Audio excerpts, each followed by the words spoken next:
Il y a longtemps, beaucoup d'années avant que Jésus ne naisse, le peuple de Dieu, Israël, avait des rois pour diriger leur pays. Et comme nous avons vu avec Pasteur Steve, il y avait des bons rois.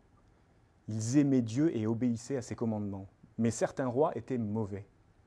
Ils n'aimaient pas Dieu et adoraient des idoles. Ils adoraient même des idoles dans le temple de Dieu.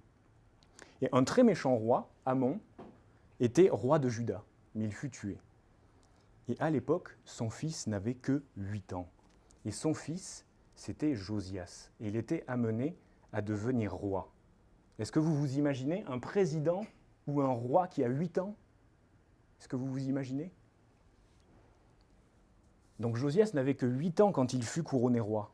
Mais il n'était pas du tout comme son père. Josias, il aimait Dieu. Tout comme le roi David, il a décidé, même en étant jeune garçon, qu'il obéirait à Dieu. Et il fut couronné roi. Après 18 ans, Josias décida de réparer le temple de Dieu. Il amena du bois et de la pierre, il embaucha des charpentiers, des maçons pour réparer le temple. Alors qu'il travaillait, Hilkija, le souverain sacrificateur du roi, trouva quelque chose. Est-ce que vous savez ce qu'il a trouvé? Il a trouvé. Il va lui dire, « Regarde, Seigneur, il l'a dans la main. Regarde ce que j'ai trouvé la loi de Dieu dans le temple. » Et cette loi, la loi de Dieu, avait été perdue pendant des dizaines et des dizaines d'années. Le peuple n'avait pas entendu la parole de Dieu depuis très très très longtemps. Le livre fut amené à Josias et le souverain sacrificateur le lut devant lui. Et dans le livre de la loi, il y avait tous les commandements de Dieu. Et quand le roi Josias entendit ces paroles, il fut bouleversé parce qu'il réalisa que le peuple n'avait pas entendu la parole de Dieu depuis très longtemps. Il déchira ses habits, tellement il était triste. C'est un signe de tristesse et de repentance. Et il demanda qu'on consulte l'Éternel pour savoir ce que ça voulait dire.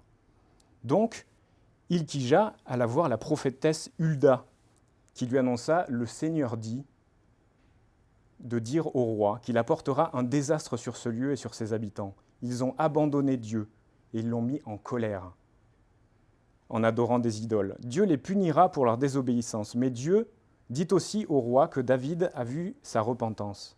Le roi a humilié son cœur, devant Dieu quand il a entendu les paroles du livre.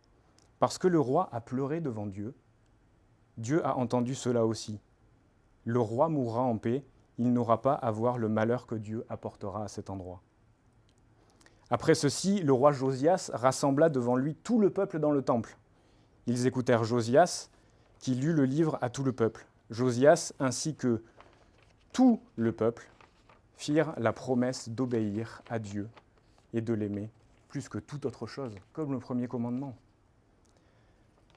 Et ensuite, Josias décida de nettoyer le temple, parce qu'on l'a vu, le temple avait été abandonné pendant des générations entières et que le peuple d'Israël avait loué et avait célébré des idoles dans le temple. Donc il fallait se débarrasser de tous ces idoles. Et c'est pour ça que Josias décida de se débarrasser de tous les idoles qu'il y avait dans le temple.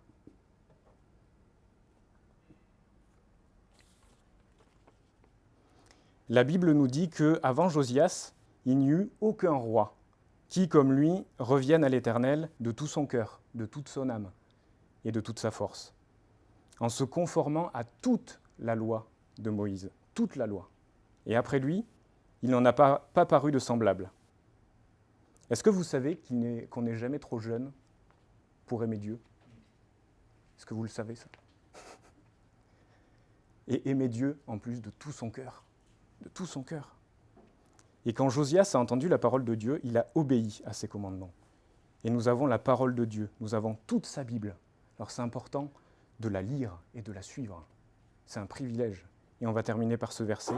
« Aimez l'Éternel, votre Dieu, marchez dans toutes ses voies, gardez ses commandements, attachez-vous à lui et servez-le de tout votre cœur et de toute votre âme. » On prie ensemble ? Seigneur, on te remercie pour ta grâce et ton bonté, on te remercie pour ton amour pour nous. Et on te remercie parce que quel que soit notre âge, on peut venir devant toi et on peut t'aimer de tout notre cœur. Et on te prie que tu puisses voir nos cœurs, vivre dans nos cœurs, rentrer dans nos cœurs encore et prendre toute la place dans nos cœurs, Seigneur. On veut juste t'aimer plus, te louer, te glorifier, toi, Éternel, et rien d'autre, ni personne d'autre. On t'aime, Jésus, en ton nom. Amen.